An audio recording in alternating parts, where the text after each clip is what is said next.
Isa na namang napakasayang araw. Napakasayang araw dahil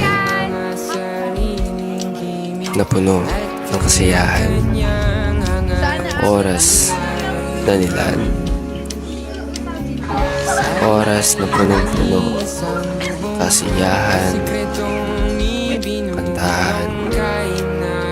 Ng kung anong trip magawa. Mayroon na namang istorya na may susulat sa libro ng aking buhay.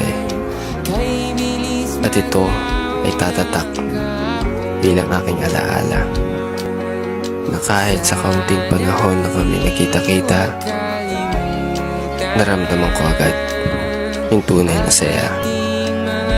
Pinasama